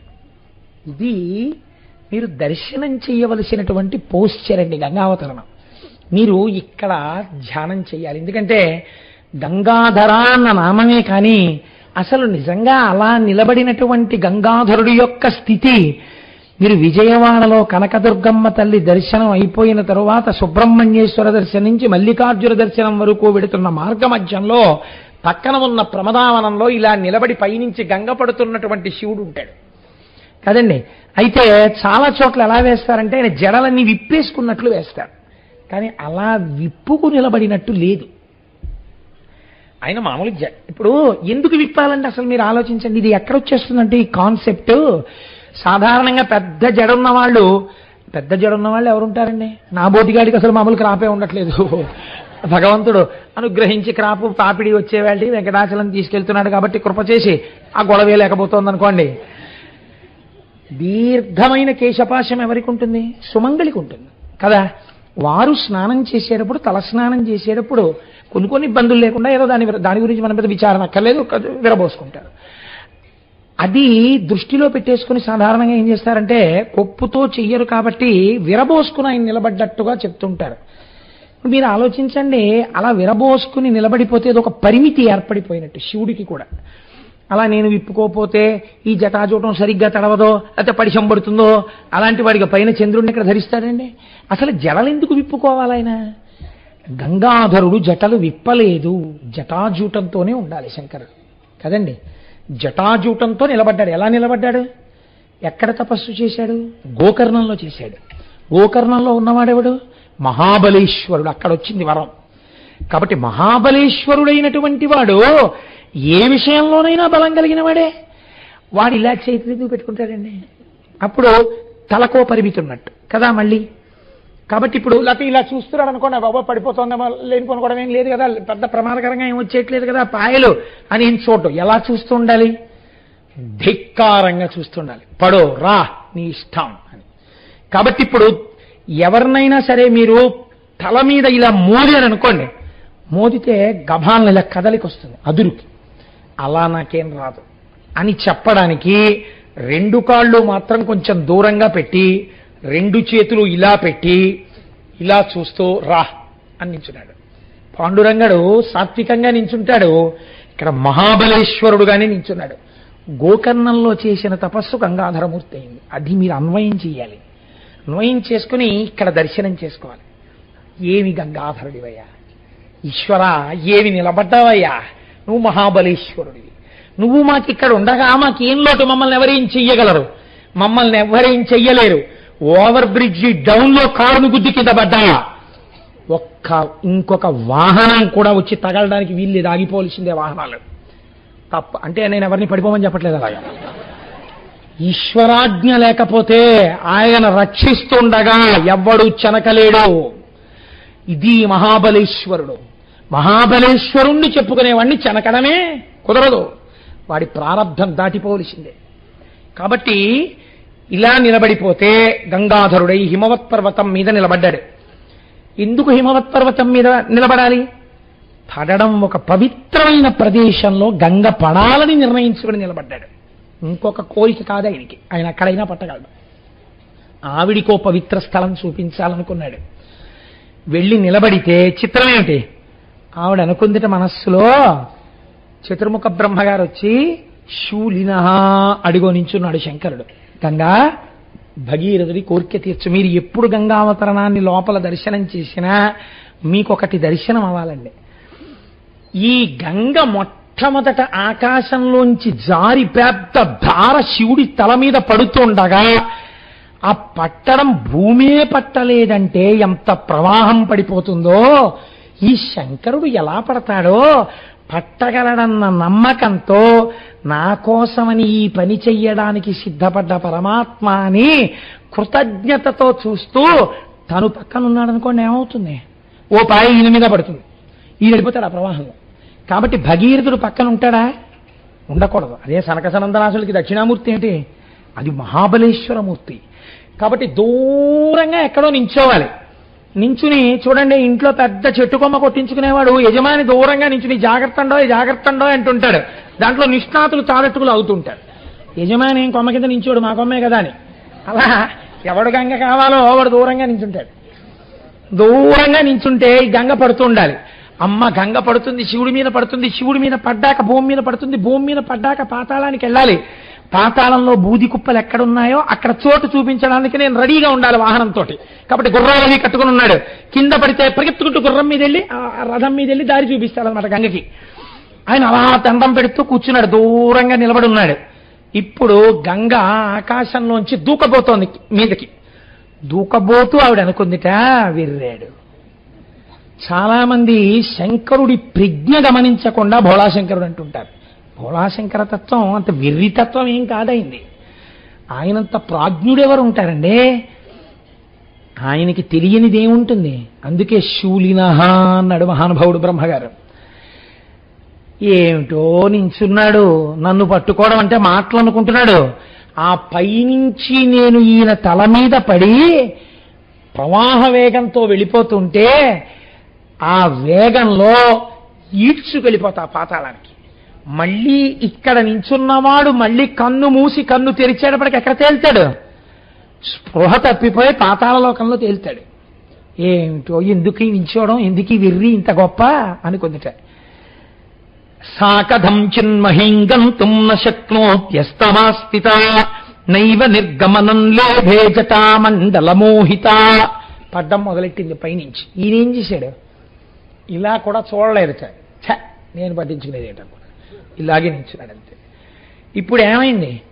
ఏదో పెద్ద పంపుధార పడినట్టు గంగా ప్రవాహం పైనుంచి పడ్డామంటే మాటలు అనుకుంటున్నారా మీరు? ఎన్ని పడ్డాయో తెలుసా అండి? చాపలు పడ్డాయి, తిమింగలాలు పడ్డాయి, మొసళ్ళు పడ్డాయి, దానితో పాటుగా నీటి ఏనుగులు పడ్డాయి. ఆ గంగ పడుతున్నప్పుడు వచ్చినటువంటి శబ్దం విని సమస్త లోకాలలో ఉన్న వాళ్ళు తమ తమ వాహనములు ఎక్కు ఉంచున్నారు. అయ్య బాబోయ్, ఏమిటి నీటి ప్రవాహం అని. అంటే ఇంచుమించుగా మీరు ఊహ చేస్తే కాకినాడ పట్టణం లాంటి పట్టణాలని ఒక 100 పట్టణాలు ఎంత వైశాల్యం ఉంటుందో అంత ధార కింద పడింది. ఇంత ధార పైనుంచి కింద పడిపోతుంటే ఇలాగే నవ్వుతూ నించున్నవాడు అనుకున్నట్ట, నన్ను వెర్రాడనుకుంది కదా, ఎవరు వెర్రాడో చూపిస్తాననుకున్నట్ట. ఇలా ఎన్నాళ్ళు పడింది జటాజూటంలో. నీటికి ఒక లక్షణం ఉంటుంది. మీరు ఎంత గొప్ప పాత్రలో పొయ్యండి, ఇంత చిన్న బెజ్జం ఉంటే తెల్లవారేటప్పటికి చుక్క నీరు ఉండదు అందులో, కాదండి? అందులోంచి వెళ్ళిపోతుంది. అది నీటి యొక్క లక్షణం. ఇప్పుడు చిత్రం ఏమిటంటే, నీటితో పాటు నీటి ఏనుగులు, మొసళ్ళు, ఎండ్రకాయలు, పావులు, తాబేళ్లు, పెద్ద పెద్ద చేపలు, చిన్న చిన్న చేపలు, ఇలాంటివన్నీ కొన్ని సంవత్సరాల పాటు ఆ జటాజూటంలో పడుతూనే ఉన్నాయి. ఇప్పుడు శివుడి జటాజూటము ఎంత పెద్ద రిజర్వాయర్ అంటే, ఇలాంటి బ్రహ్మాండాలకి ఒక బ్రహ్మాండానికి సరిపోయినటువంటి తాగునీటిని సరఫరా చేయగలిగిన రిజర్వాయర్. అన్ని నీళ్లు పట్టేశాడు. చుక్క ఇలా జారట్లేదు, అలాగే తిరుగుతోంది నీరు. చిత్రం ఏమిటి? వ్యసర్పత జలం గిర్ర గిర్ర గిర్ర గిర్ర గిర్ర గిర్ర గిర్ర గిర్ర అంటే ఎంత జటాజూటం ఉప్పాడో. ఇది వదిలేశాడంటారు. వదిలేదు, అలాగే పెంచాడు దాన్ని. నీటి చుక్క ఇప్పుడు పరిమితంగా ఉందనుకోండి, అది నిండిపోయి కింద పడిపోతుంది. కాబట్టి జటాజూటం పెరిగిపోతోంది. వ్యోమవత్యాప్తదేహాయ దక్షిణామూర్తయే నమః. ఇది మీరు వామనమూర్తి పెరిగినట్టు జటాజూటం పెరగడం మీరు ధ్యానమునందు గంగాధరుడు యందు చూడగలగాలి. జటాజూటం లోకాల వరకు పెరిగిపోతోంది. నీళ్ళన్నీ అందులో ఉండిపోతున్నాయి. సంవత్సరాలు అయిపోయింది. నిలబడ్డా ఆయనకి నీళ్లు పడ్డం కనపడుతోంది, కిందకి పడ్డం కనపడలేదు. మరి అయితే అలా ఎందుకు నించున్నాడు? 2 కారణాలు. నీరన్నది తల మీద పడ్డాక కింద పడుతుందని ఒకటి నమ్మాడు. జుట్టు కదా నీరెందుకుంటుంది అని ఒకటి అనుకున్నాడు. రెండోది ఏమనుకున్నాడు? తప్పకుండా నా కోసమే పట్టుకుని ఉంచాడు కాబట్టి కింద వదులుతాడు. అన్నింటినీ మించి భయం ఏమిటంటే, కొంచెం దగ్గరికి వెళ్ళి అయ్యా ఏంటండి పట్టలేదని అడుగుదామంటే వదిలేస్తే, తనే దగ్గరికి వెళ్ళాక కరెక్ట్గా కింద పడితే తను ఉండడం. కాబట్టి దగ్గరికి వెళ్ళి అడగచ్చా? అడగలేడు. మీరు గంగావతరణాన్నండి, శ్లోకాలు కాదండి, ఇక్కడ దర్శనం చెయ్యాలి. ఇప్పుడు ఎన్ని పరిపరి వేదనలు పొందుతున్నాడో భగీరథుడు. అక్కడ ఎందుకు భగీరథ తపస్సు అన్నారు. ఎంత పరితపించిపోయాడో కంటి ముందు కనపడుతోంది జలధారలో. ఆ పైవాళ్ళు చూస్తున్నారు. ఏమిటి చూస్తున్నారు? కరెక్ట్గా ఇలా కొంచెం పైకి వస్తోంది, ఇదంతా పడిపోతుంది, మళ్ళీ ఇలా పెరుగుతోంది. ఇలా హారిజాంటల్గా పెరుగుతోంది, వెర్టికల్గా పెరుగుతోంది. ఎన్ని నీళ్లు పోసేసినా ట్యాంక్ పెరుగుతూనే ఉంది, పడుతూనే ఉంది గంగ. చక్కగా అందులోనే చేపలు తిరుగుతున్నాయి, అందులోనే మొసళ్ళు తిరుగుతున్నాయి, అందులోనే నీటి ఏనుగులు తిరుగుతున్నాయి. చుక్క నీరు కింద పడదు. ఏమిట్రా ఈ చిత్రం అని అలాగే ఉన్నారు. కొన్ని సంవత్సరాలు తిరిగిన తర్వాత ఈవిడ అనుకుందిట, అరేరే చిన్న కన్నం దొరికితే జారిపోవడం నాకొచ్చు. ఇంత పెద్ద ధారని ఒక లోహం కాదు, తన జుట్టు ముడితో కట్టేశాడు కొన్నేళ్లు గంగావతరణాన్ని. ఈయన ప్రాజ్ఞుడంటే, ఈయన పరమపురుషుడంటే, ఈయన పరబ్రహ్మం అంటే తెలియక వెర్రితనానికి పోయాను. ఈయన పరమాత్మ, ఈయన శరీరానికి తగలడం నా భాగ్యం. ఈయనే వదిలితేనా ఇలా జారిపోతాను. ఇలా జారిపోయినప్పుడు ఇప్పుడు తలకి తగలడం కాదు, ఈయన ఒళ్ళంత తరువుతో కింద పడిపోతాను. అంటే నాకు పరబ్రహ్మ స్పర్శ కలుగుతోంది, నేను పునీతమైపోతున్నాను అనుకుంది. అంతే వదిలేడా? ఈవిడికి ఈ బుద్ధి. ఆయనకి భగీరథుడికి మళ్ళీ తపస్సు మొదలెట్టాడు శంకరుడి కోసం. ఆయన యొక్క కార్యసిద్ధి ఏకకాలమునందు సంఘటించి వదిలిపెట్టాడు నీరు. ఆ నీరు వచ్చి బిందు సరోవరంలో పడింది. మొట్టమొదట బ్రహ్మగారు చేసిన తపస్సు చేసినటువంటి స్థలం. అక్కడి నుంచి 7 పాయలుగా విడిపోయింది. తూర్పుకి కొన్ని పాయలు, పశ్చిమానికి కొన్ని పాయలు వెళ్ళిపోయి భగీరథుణ్ణి అనుసరించి ఒక పాయ వెళ్ళిపోయేటట్టుగా ఆయన అనుగ్రహించాడు. ఇది ఈశ్వరతత్వం అంటే. మీరు నేను నిజంగా తీసుకొచ్చి ఒక గ్లాసుడు నీళ్ళు ఇలా పోసామనుకోండి, పోస్తే ఈ పోస్తున్న నీళ్లు ఒక పాయగా ఇటు వెళ్ళుగాక, ఒక పాయగా అటు వెళ్ళుగాక, ఒక పాయ సుబ్రహ్మణ్యుడికి పూజ జరిగిన వైపు వెళ్ళుగాక అన్నాను అనుకోండి, నీ మోహం అని పల్లవన వైపు వెళ్ళిపోతుంది.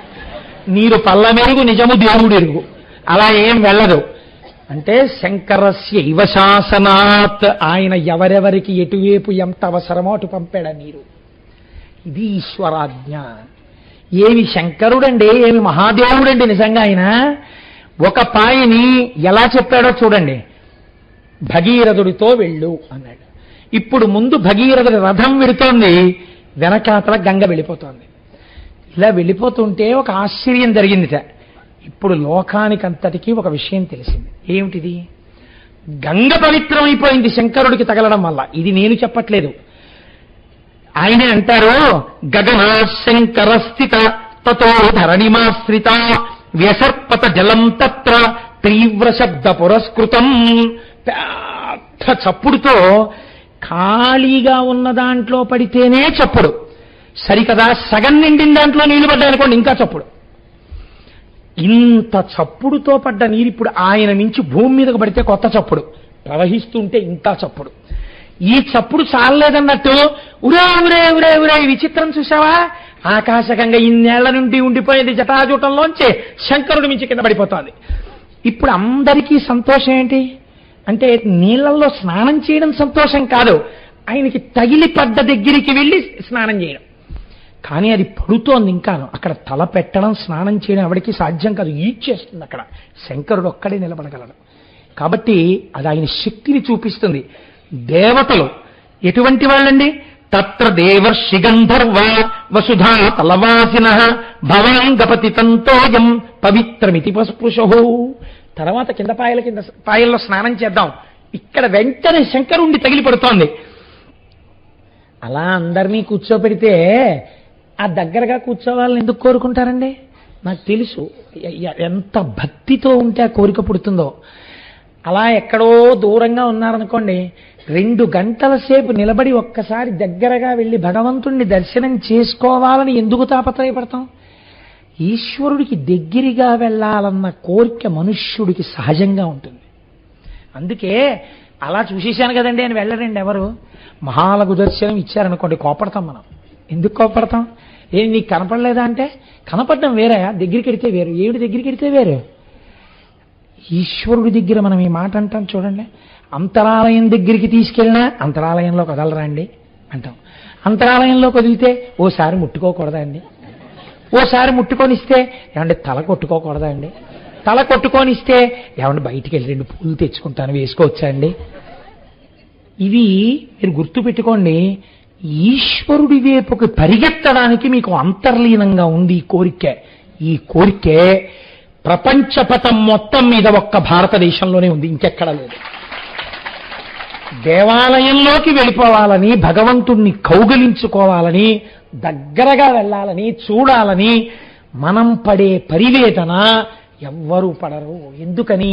మన జీవితాలు ఈశ్వరుల్లో కలిసిపోవాలని కోరుకోవడం అంతర్లీనంగా మనకున్నటువంటి సంప్రదాయం.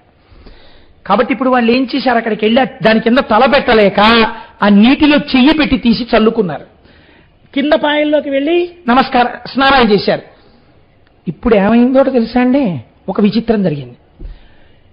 కింద నుంచి పైకి వెళ్ళిపోతున్నారు కొంతమంది, కొన్ని వేల మంది పైనుంచి కిందకు వచ్చేస్తున్నారు. ఎందుకు ఇలాగా అంటే, ఒరే మళ్ళీ మనకి అవకాశం వస్తుంది ఏంటి, మన పుణ్యం అయిపోతే మన కిందకు తోసేస్తారు. క్షీణే పుణ్యే మర్త్యలోకం విశంతి, పుణ్యం ఉన్నంత కాలం స్వర్గలోకంలో ఉంచి కిందకు తోసేస్తారు. మళ్ళీ కొత్త పుణ్యం సంపాదించేసుకోవాలి. కాబట్టి ఏం చేస్తున్నారట, వాళ్ళందరూ కిందకొచ్చి గంగలో స్నానం చేసి పైకి వెళ్ళిపోతున్నారు. మహాపాపాత్ములు భూమి మీద ఉన్న వాళ్ళు గంగలో స్నానం చేసి పాపాలపై పైకి వెళ్ళిపోతున్నారు. కిందకొచ్చేవాళ్ళు పైకి వెళ్ళేవాళ్ళు, కిందకొచ్చేవాళ్ళు పైకి వెళ్ళేవాళ్ళు. ఓ స్నానం అయిందా, అయిపోయిందండి, వెళ్ళిపోతున్నాం. ఓ మీరెక్కడికి వెళ్తున్నారు, స్నానానికి వెళ్తున్నామంటే వెళ్ళిపోయేవాళ్ళు. ఎగువకు పోవు పండ్లకు దారి విడివమో అని తిరుమల కొండ మీద రాసినట్టు కిందకొచ్చేవాళ్ళు పైకి వెళ్ళేవాళ్ళు, కిందకొచ్చేవాళ్ళు పైకి వెళ్ళేవాళ్ళు. ఒకటికి 4 మాటలు స్నానం చేసేసేవాళ్ళు, దాని వెంట పరుగులు తీసేవాళ్ళు. ఎందుకని? నదీ ప్రవాహం ఇంత గొప్పగా ఒక మనిషి సాధించినది చరిత్రలో. ఆయన మీద పడుతోంది, ప్రవహిస్తోంది. ముందు భగీరథుడు వెళ్తున్నాడు, ఆయన ఇటుడికి అటు ఎడుతోంది. వెళ్ళేటప్పుడు నీటి లక్షణం అండి, ఇలా గీత గీసినట్టు వెళ్ళలేదు, లోతుల్లోకి వెళ్ళిపోతోంది. సుడిగుండాలు తిరిగేస్తోంది, ఇలా వంకరగా వెళ్ళిపోతోంది. ఎత్తెక్కడానికి ప్రయత్నం చేస్తోంది, పచ్చటి నులుగు ఏర్పాటు చేసుకుంటోంది, పుట్టల్ని కప్పేస్తోంది, ఇలా వంకర్లు తిరుగుతోంది. ఒక్కొక్క చోట వాలుగా ప్రవాహం తిరిగిపోతోంది, ఒక్కొక్క చోట తిన్నగా వెళ్ళిపోతోంది, ఒక్కొక్క చోట తన ప్రవాహమే తనకి ఎదురొచ్చి ఢీకుంటోంది. అందులోంచి తుంపర్లు పుడుతున్నాయి. అలా వెళ్ళిపోతోంది. వెళ్ళిపోతుంటే వెళ్ళి వెళ్ళి వెళ్ళి వెళ్ళి జహ్ను మహర్షి తపస్సు చేసుకుంటున్నటువంటి ప్రాంగణం దగ్గరికి వెళ్ళింది. వెళ్ళి అటువైపుకు పల్లం ఉంది, అటు తిరిగింది. తిరిగి ఒక్కసారి ఇంత నీటి ప్రవాహం వెళ్ళి ఆయన అంతర్ముఖుడై కూర్చుని ఉన్నాడు. కూర్చుని ఉండేటప్పటికీ ఇంత నీరు ఆయన యొక్క ఆశ్రమాన్ని కొట్టేసి తీసుకుపోయింది. ఇది చాలా చిత్రంగా ఉంటుందండి. మీరు ఎప్పుడైనా చూశారో లేదో నాకు తెలియదు, కానీ ఈశ్వరుడు బహుశా ఎదరవీడు ఎప్పుడైనా గంగావతరణం చెప్పాలని నన్ను అలా పుట్టించాడు. ఏలూరులో మా ఇంటి పక్కనే తమిళేరు ఉండేది. ఆ తమిళేటి గట్టెక్కి కూర్చుంటే ఏరుస్తోంది ఏరుస్తోంది అనేవారు. ఏరుస్తోంది అంటే స్కూల్ మానేయడమే. ఇంట్లో వాళ్ళకి భయం, వరదలు వస్తాయని పంపించేవారు కాదు. వెంటనే ఏమిటంటే ఆ ఏటి గట్టెక్కి కూర్చునేవాళ్ళం. ఆ ఏరు వచ్చేటప్పుడు గబగబ గబగబా వచ్చేస్తుంటుంది ప్రవాహం. వచ్చేస్తూ పాము వెళుతుంది చూసారా, అలాగే వెళ్ళిపోతుంటుంది. వెళ్ళిపోతూ ఏట్లో అప్పటి వరకు ఈ రజకులు వాళ్ళు చిన్న చిన్న పాకలు అవి వేసుకునేవారు విశ్రాంతికి. వచ్చినప్పుడు ఎంత చిత్రం అంటే ఇలా వచ్చి ఆ పాకలోకి వెళ్ళిపోయేది అంతే. వీళ్ళందరూ సామానట్టుకుని వచ్చేసేవారు. ఆ పాక నీటి మీద తేలిపోయేది, తనతో పాటు పాకను తీసుకెళ్ళిపోయేది. పాకగా పెడుతుంది అనుకుంటున్నారా?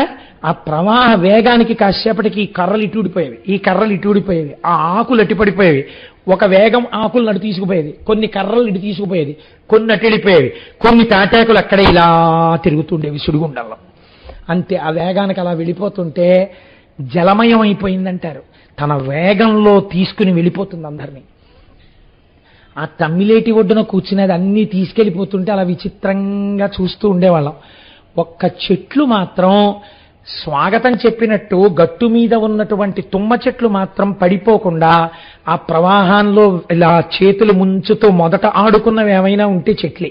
చేతులు పెట్టి పిల్లలు చూడండి నీళ్ళల్లో చెయ్యెత్తి ఆడుకుంటారు. అలాగా బాలమురళీకృష్ణ గారు చిన్న వ్యంగ్యధ్వని చేశారు సుప్రభాతం చేస్తూ. శంకరుడు పొద్దున్నే నిద్ర లేవకముందు పడుకుని ఉంటాడట. అందరిలో చిన్నపిల్లాడు సుబ్రహ్మణ్యుడు కదండి, పెద్ద ఆయన గణపతి. ఆయన చాలా సంస్కారవంతంగా స్నానం చేసి యజ్ఞోపవీతం సంధ్యావందనం ఇవి చేసుకుని నాన్నగారు లేస్తారని కాళ్ళ దగ్గర ఇలా చేతులు కట్టుకుని ఇంచుంటాట. పార్వతీదేవి ముందే లేచి అన్నీ సిద్ధం చేసేసి ఈ చిన్నపిల్లవాడికి రా సుబ్రహ్మణ్యుడిని ఇలా చంకలో పట్టుకుని వచ్చి స్వామివారి పాన్పు దగ్గర పాదాల దగ్గర కూర్చుని ఆయన్ని మెల్లమెల్లగా తట్టి ఏమండి ఏమండి అంటుంటుంది. ఈ సుబ్రహ్మణ్యుడు మాత్రం గభాలను దిగిపోయి మంచం తలకట్టుకెళ్ళి తలగడా మీద ఇలా పడుకున్న శంకరుడి దగ్గరికి వెళ్ళి చెయ్యి తీసుకెళ్లి జటాజూటంలో పెడతాట. గంగమ్మ కదా చల్లగా ఉంటుంది. ఈ చెయ్యి తీసి నుదుటి మీద పెడతాట. 3వ కన్నా అగ్నిహోత్రం కదా వెచ్చగా ఉంటుంది. ఇలా ఆడుకుంటుంటే ఆ పిల్లాడు ఆడుకుంటున్నాడని శంకరుడు లేచి కణ ధనులవుతుంటే 2 చేతులతో సుబ్రహ్మణ్యుడిని తీసుకుని ఆయన బొగ్గలు ముద్దు పెట్టుకుని అప్పుడు నిద్రలేస్తట. అనుభవించారు బాలమురళీకృష్ణ గారు. సుప్రభాతం ఎలా ఉంటుంది. ఒక్కొక్కరు ధ్యానమునందు అలా దర్శించారండి. కనుక ఆ వెళ్ళిపోతున్నటువంటి గంగ జహ్ను మహర్షి యొక్క ఆశ్రమాన్ని తనతో తీసుకుపోతే ఈయన్ని తీసుకుపోదా అండి అని మీరు అడగచ్చు. గంగ కూడా తీసుకుని వెళ్ళలేదు, తపశ్శక్తి అటువంటిది. యతో భగీరథో రాజా తతో గంగా యశస్విని జగామ సరితాం శ్రేష్ఠ సర్వపాప ప్రణాశిని తస్మాజ్జహ్ను సుతా గంగా ప్రోచ్యతే జాహ్నవీతి చ జగామ చ పునర్గంగా భగీరథ రథానుగా. ఆ భగీరథుడి యొక్క రథం వెనకాతల వెళ్ళి వెళ్ళి వెళ్ళి వెళ్ళి పాతాళ లోకంలోకి వెళ్ళింది.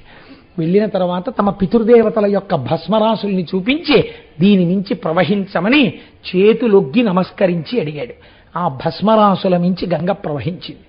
ప్రవహించగానే ఎవరి శరీరమునకు సంబంధించిన భస్మరాశులలా పడిపోయి ఉన్నాయో వాళ్ళందరూ కూడా ఉత్తర క్షణం దాహశాంతిని పొంది 60,000 మంది సగరులు ఊర్ధ్వలోకాలకి వెళ్ళిపోయారు.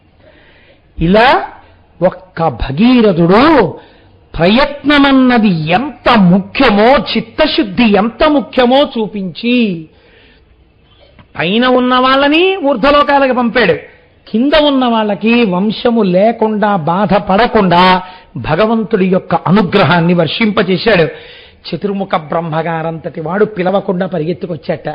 పరిగెత్తుకొచ్చి భగీరథుణ్ణి చూసి కౌగిలించుకుని అన్నాడు, భస్మస్యథా ప్లుతే రామా గంగాయా సలిలేన వై సర్వలోక ప్రభబ్రహ్మ రాజానమిదమబ్రవీత్. ఆ రాజుతో భగీరథుడితో అన్నాడు, భగీరథ, ఇంకా లోకంలో ఎప్పుడైనా ఎవరైనా ఎక్కడైనా ఇంత గొప్ప ప్రయత్నం చెయ్యవలసి వస్తే దాన్ని భగీరథ ప్రయత్నం అని వస్తుంది లోకంలో. అన్నిటిని మించి ఇన్ని కష్టాలకి ఓర్పుతో ఈ పాయని పాతాళానికి తెచ్చావు కనుక ఈ పాయకి భాగీరథి అని పేరు. నీ పేరే వస్తుంది ఈ గంగా ప్రవాహానికి. తెలిసి కాని తెలియక కాని ఎన్ని పాపములు చేసిన వారైనా సరే ఈశ్వరుడు అంతటి శక్తివంతుడే, అంతటి బలవంతుడే, గోకర్ణ క్షేత్రం అంత గొప్పదే, అంత దయాళువే.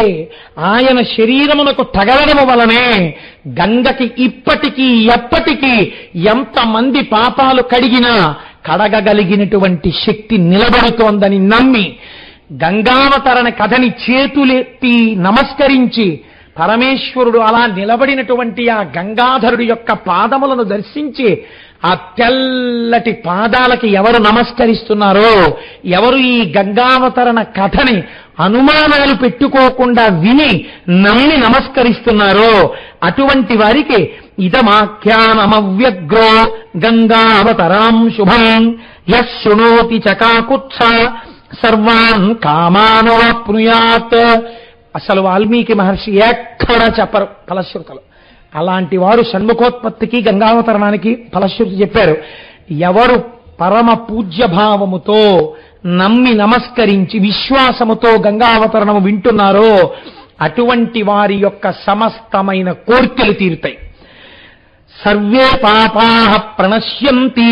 వారు ఎన్ని పాపములను ఇతపూర్వము చేసిన వారైనా ఆ బాధలు పొందకుండా వారి పాపములను మానసికంగా గంగా దర్శనం చేస్తూ విన్నారు కనుక ఆ పడిపోతున్న గంగ యొక్క శబ్దాన్ని ఇక్కడ మనస్సులో వింటే రంగతుంగ తరంగ సంఘములతో రంజిల్లు ఘోషంబుతో బంగారంబగు పొంగుతో నురగతో పువ్వాట తుంపర్లతో భంగుల్ సల్పుచు జగ్గలించుతున్న భోభాగము నుండి జారన్ గంగమ్మను దల్చితే శిరమునన్ రంజిల్లుతున్ శంకర అంటూ ఆ గంగాధరుడికి ఎవరు నమస్కరిస్తున్నారో అటువంటి వారందరికీ సర్వే పాపాః ప్రణశ్యంతి.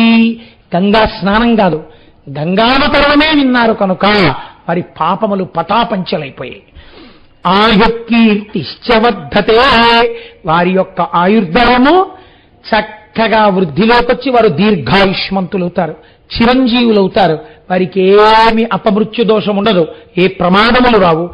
కీర్తిశ్చవర్ధతే. చక్కటి కీర్తి పొందుతారు. కీర్తి ఎప్పుడు పొందుతారండి మీరు చెప్పండి? కీర్తి ఎప్పుడు వస్తుంది? ఆయన్ని చూడగానే అమ్మ మహానుభావుడండి నమస్కారం పెడదామని ఎప్పుడంటారు? సద్గుణములు కలిగినటువంటి వాడు, సత్కర్మానుష్ఠానము కలిగినటువంటి వాడు అయితే కీర్తి ఉంటుంది.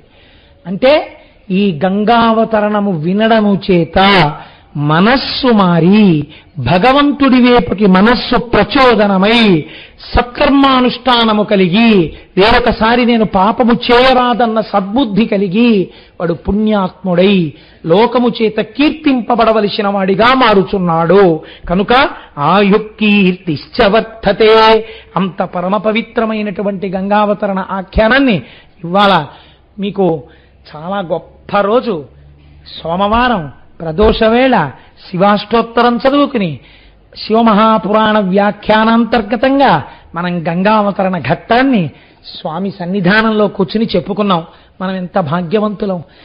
ఈశ్వరుడు యొక్క హద్దులేని కారుణ్యం వినేటప్పుడు మామూలుగా వినడం కాదు, ఇలా ముక్కున వేలేసుకోకుండా వినలేనటువంటి లీల ఏది ఉన్నదో, ఎంత చమత్కారమైనటువంటిదో, ఎంత కారుణ్యమూర్తియో ఆవిష్కరించేది ఏది విని ఏది ఒక్కసారి తలుచుకుంటే మన పాపములు పటాపంచలైపోతాయో భక్తినిస్తుందో అటువంటిది పేరు చెప్పని చిన్న సస్పెన్స్ ఉంచితే బాగుంటుంది. మధ్యాహ్నం భోజనానికి రండి, ఏం వండుతానో చొద్దురు గాని అంటే ఎప్పుడు 1 గంట అవుతుందా అని ఇలా వాచి చూసుకున్నటువంటి భర్తలా రేపటి రోజున ఈశ్వరుడు అంత పరమ పవిత్రమైన ఆఖ్యానమును నా చేత చెప్పించి మిమ్మల్ని వినేటట్టు చేసి ఉభయులను ఉద్ధరించుగాక.